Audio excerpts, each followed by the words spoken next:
daşlandım. Tarakkaten senin deden içine yazsın. Kişi tayakka bizim öz qoduğumuzu atıydı. Otu baş alıp tayakka paya. Ba niye itinen yatsın? Koy bula patladım ki hem bahem yatak.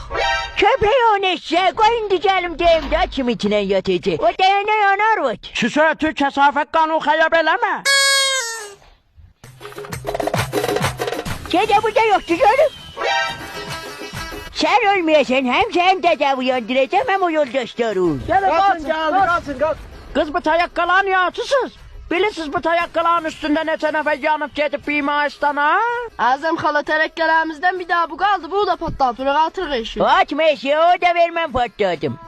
Ama kişi mən uşaqlara deyəm atmayın xətaynaşdı sen atsan. At ya xətaynaşdı. Sakin ol da. Orada bir tane ne olacak? Bunu yandırım atım kabının altında patlasın külah.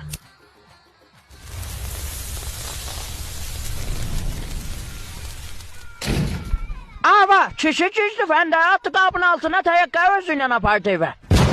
Vay dede arvat yandım.